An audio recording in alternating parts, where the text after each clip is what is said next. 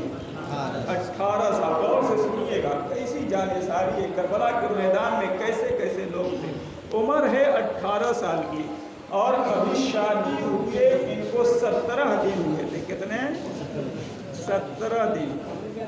اب بتائیے، ابھی جن کی نئی نویلی شادی اور اس کی دلہن ان کے پاس ہو، تو بتائیے ان کی امنگیں کیا ہوتی ہیں؟ ان کی امنگ یہ ہوتی ہے کہ چلیں تلوار چلائیں، یہ امنگ ہوتی ہے؟ نہیں، وہ اپنی بیوی کے ساتھ کچھ دن رہنا چاہتا ہے۔ اس کی سب سے بڑی تمنا یہ ہوتی ہے، تلوار وہ سوچ ہی نہیں سکتا ہے کہ ہم تلوار چلائیں، لیکن وہ کیسے جانثار تھے، وہ کیسے فداکار تھے۔ 18 سالہ نوجوان ہے، 17 دن ابھی شادی ہوئی ہے، اور نئی نویلی دلہن یہ بھی نہیں کہ اپنے گاؤں اور اپنے گھر میں ہو، کرب و بلا کے میدان میں وہب ابن عبداللہ کے ساتھ ہیں۔ ان کی بوڑھی ماں بھی ہیں۔ اللہ اکبر۔ ان ماؤں کے بھی دل میں کیسا حوصلہ، ایک ماں اپنے بیٹے کو پروان اس امید پہ چڑھاتی ہے کہ یہ میرے لیے یہ بڑھاپے کا سہارا بنے گا۔ بڑھاپے میں سب سے بڑا سہارا کیا ہوتا ہے؟ اپنی اولاد ہوتی ہے، اولاد۔ اسی امید پہ وہ پروان چڑھاتا ہے کہ جب میں بے سہارا ہو جاؤں تو یہ میرا بیٹا میرے لیے سہارا۔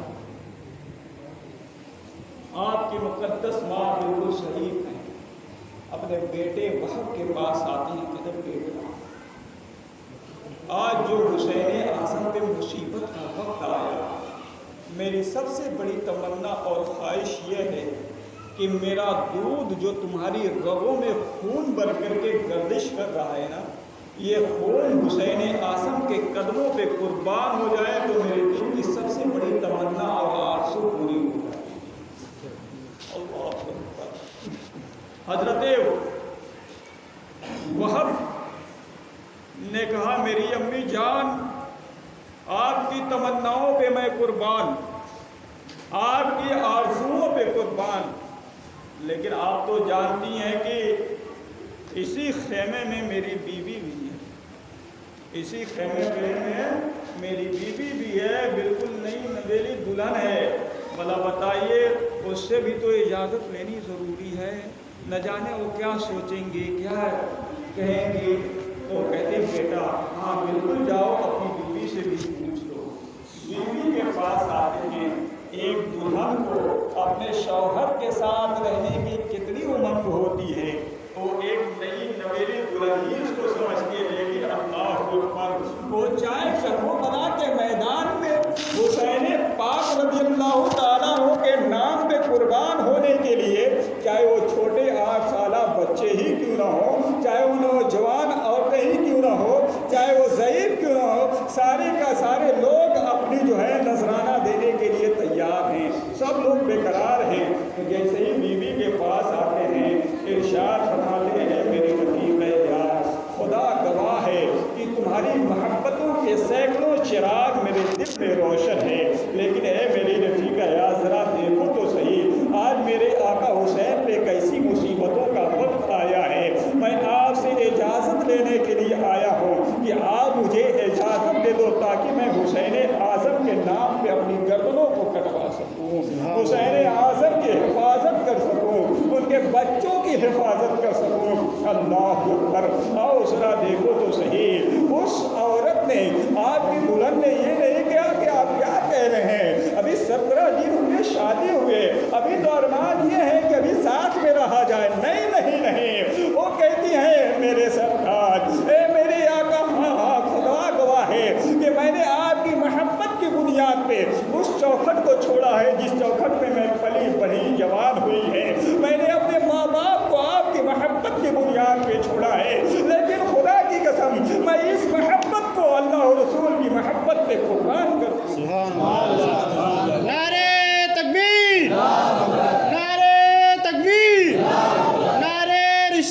جشن شہدائے کربلا، علماء اہل سنت۔ حضرت وہب ابن عبداللہ کی بیوی نے کہتی ہیں کہ نہیں حضور اجازت تو ہے لیکن اس کے لیے ایک شرط۔ کہا کیا شرط ہے؟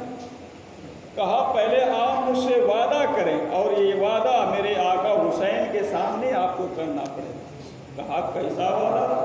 کہا کہ جب اللہ تعالیٰ آپ کو جنت میں حوروں کے ساتھ داخل فرمائے گا تو آپ مجھے لیے بغیر جنت میں داخل نہ ہوں گے، یہ وعدہ آپ فرمائیے۔ یہ وعدہ کیا وعدہ فرمائیے کہ جب حوریں آپ کو ملیں گی اور حوروں کے ساتھ اللہ آپ کو جنت میں داخل کرے گا تو بغیر مجھے لیے ہوئے آپ جنت میں داخل نہیں ہوں گے، یہ وعدہ کریے۔ کہا تب چلیے آقا حسین کی بارگاہ میں جاتے ہیں۔ حضرت وہب آپ کی ماں بھی پہنچتی ہیں، بیوی بھی پہنچتی ہیں۔ حضرت وہب کی والدہ نے عرض کیا اے آقا حسین یہی میری زندگی کی ایک کمائی 18 سالہ نوجوان ہے۔ میرے آقا حسین میں آپ کی بارگاہ میں اپنے بیٹے کے لیے اجازت کی بھیک مانگنے کے لیے آئی ہوں۔ آپ مجھے میرے بیٹے کو اجازت دے دیجیے تاکہ آپ کے نام پہ یہ اپنے سر کو قربان کر سکے۔ حضرت وہب ابن عبداللہ رضی اللہ تعالی عنہ کی بیوی نے کہا اے میرے سرتاج میں نے تو اپنے شوہر کو اجازت دے دی ہے لیکن ایک شرط کے ساتھ کہ آپ کے سامنے یہ وعدہ کریں، یہ عہد و پیمان لیں کہ جب جنت میں اللہ تبارک و تعالی حوروں کے ساتھ انہیں داخل فرمائے گا تو مجھے لیے بغیر یہ جنت میں نہیں جائیں گے۔ حضرت وہب کہتے ہیں اے آقا حسین آپ گواہ ہو جائیے، میں آپ کو گواہ بنا کر کے کہہ رہا ہوں اس وقت تک میں جنت میں نہیں داخل ہو سکتا جب تک کہ اپنی بیوی کو ساتھ نہ لے کر کے جاؤں گا۔ اللہ اکبر، اجازت مل جاتی ہے انتہائی خوشی کے ساتھ۔ حضرت وہب ابن عبداللہ ہیں، 18 سالہ نوجوان ہیں، اللہ اکبر، گھوڑے پہ سوار ہوتے ہیں اور گھوڑے پہ سوار ہونے کے بعد یزیدیوں کی طرف اپنے گھوڑے کو دوڑایا ہے اور وہیں پہ جا کر کے ایک نعرہ بلند کرتے ہیں اے یزیدیوں سنو سنو، تمہارا امیر تو میرا امیر یزید نہیں ہے بلکہ میرا امیر حسین اعظم ہے اور یہ بہترین امیر المومنین ہے جن کی چمک دمک سے عالم روشن ہے۔ اس طریقے سے آپ عربی میں شعر پڑھتے ہیں، پھر اس کے بعد ارشاد فرماتے ہیں جس کا جی چاہے میرے مقابلے کے لیے آ جائے۔ بڑے بڑے سورما، بڑے بڑے پہلوان حضرت وہب ابن عبداللہ کے مقابلے میں لے آئے لیکن حسن کا یہ امام حسین کا یہ غلام نے سب کو جو ہے کھیرے اور ککڑی کی طرح کاٹ کے رکھ دیا۔ حضرت وہب ابن عبداللہ نے اپنے گھوڑے کو موڑا، اپنے خیمے کی طرف آیا اور اپنی ماں کی بارگاہ میں عرض کرتے ہیں امی جان کیا آپ مجھ سے راضی ہو گئی ہیں؟ کیا آپ مجھ سے راضی ہو گئی ہیں؟ تو آپ کی ماں نے کہا بیٹا میں آپ سے تو راضی ضرور ہو گئی ہوں لیکن میری آرزوؤں اور تمناؤں اور رضامندی کی معراج اس وقت ہوگی کہ جو میرا دودھ تمہاری رگوں میں خون بن کر کے گردش کر رہا ہے یہ سارا خون امام حسین کی عظمتوں پہ قربان ہو جائے، تمہارا سر میرے آقا حسین کے قدموں پہ قربان ہو جائے۔ حضرت وہب ابن عبداللہ حضرت وہب اپنی بیوی کے پاس جاتے ہیں، ارشاد فرماتے ہیں میری رفیق یار اب میرا آخری سلام قبول کرو۔ ذرا سوچو تو صحیح وہ کیسا دل تھا، وہ نبی کے نام پہ سر کٹانے کا کیسا جذبہ تھا، شریعت مصطفیٰ کی حفاظت کے لیے کیسا جذبہ تھا، وہ بڑھاپے کا سہارا ان کی ماں نے کتنے جذبے کے عالم میں اپنے بیٹے کو رخصت کیا ہے اس امید پہ کہ یہ میرا بیٹا جو جا رہا ہے یہ پلٹ کر کے واپس نہیں آئے گا، میرا بیٹا جو تن پہ یہ سر سجا کے جا رہا ہے اب جب لوٹے گا تو اس کے بدن پہ اب یہ سر نہیں رہے گا۔ یقین ہے اللہ اکبر کیسے جانثار تھے، کیسے وہ وفادار تھے حضرت وہب ابن عبداللہ۔ اب گھوڑا دوڑاتے ہوئے ان یزیدیوں کے سامنے پہنچتے ہیں، ارشاد فرماتے ہیں یزیدیوں اگر تمہارے دم خم ہے تو میرے مقابلے کے لیے بھیجو۔ جب کوئی نہیں ہلا تو عمرو ابن سعد نے ڈانٹ کر کے کہا کہ 22,000 لشکر جرار میں ایک بھی نہیں ہے جو وہب ابن عبداللہ سے مقابلہ کرے۔ اتنے میں ایک پہلوان جس کا نام محکم ابن طفیل تھا، محکم ابن بہت بڑا پہلوان تھا، اپنے کو بڑا لگاتا تھا، بڑا جھلا کر کے میدان میں آیا اور آ کر کے ڈینگیں مار رہا ہے۔ حضرت وہب پر آتے ہی لاپرواہی کے ساتھ حملہ کیا۔ حضرت وہب نے اسے کمال ہنرمندی کے ساتھ اس وار کو خالی کیا اور انہوں نے نیزے کا ایک ایسا وار کیا ہے کہ نیزے کی علی پہ محکم ابن طفیل کو اٹھا کر کے اس زور کے ساتھ زمین پر پٹکا ہے کہ اس کی ہڈیاں چور چور ہو گئی تھی۔ وہیں پہ وہ فنار اور جہنم رسید ہوتا ہے۔ ادھر جو ہے خیمے، ادھر یزیدیوں میں ایک سناٹا برپا ہو رہا ہے، ادھر یہ حسین اعظم کا شعر جو ہے چلا رہا ہے، اے یزیدیوں اگر تمہارے سامنے، اگر تمہارے جسم میں دم خم ہے تو ہمارے مقابلے میں بھیجو۔ لیکن 22,000 یزیدیوں میں کسی کی ہمت نہیں پڑ رہی ہے کہ حسین اعظم کے شعر کے مقابلے میں آئے۔ جب کوئی نہیں نکلا، عمرو ابن سعد نے کہا سارے لوگ اکٹھا ہو کر کے انہیں گھیر کر کے تیروں کی بوچھاڑ مار دو۔ تیروں کی بوچھاڑ ماری گئی۔ روایتوں میں آتا ہے کہ 1500 تیر جو ہے حضرت وہب ابن عبداللہ کے جسم پہ لگے تھے۔ 1500 تیر جو ہے حضرت وہب ابن عبداللہ کے جسم پہ لگے تھے اور جسموں کے زخموں کی تاب نہ لا کر کے آپ زمین پہ گرتے ہیں۔ ایک صفی آگے بڑھتا ہے اور آپ کے سر کو تن سے کاٹ کر کے خیمہ حسینی کی طرف سے زور سے پھینکتا ہے۔ آگے بڑھ کر کے آپ کی مقدس ماں نے اپنے بیٹے کا سر اپنے گود میں لیا۔ ذرا سوچو تو صحیح کا کیا منظر رہا ہوگا۔ انہوں نے اپنے دوپٹے سے ان کے چہرے پہ جو گرد و غبار لگی ہوئی اسے صاف کر رہی ہے۔ صاف کرنے کے بعد نئی نویلی جو ان کی دلہن پاسی میں موجود تھی ارشاد فرماتی ہیں، اے میری بہو، اے خاد اللہ، یہ تمہارا دولہا جو ہے شہادت کا دولہا بن کر کے آیا۔ اور انہوں نے گود میں جب اپنے دولہا کا، اپنے شوہر نامدار کا سر رکھا ہے کہ اتنا غم لاحق ہوتا ہے کہ اس غم میں ان کا بھی دل پھٹ جاتا ہے اور ان کی بیوی کی بھی روح قبض انسری سے پرواز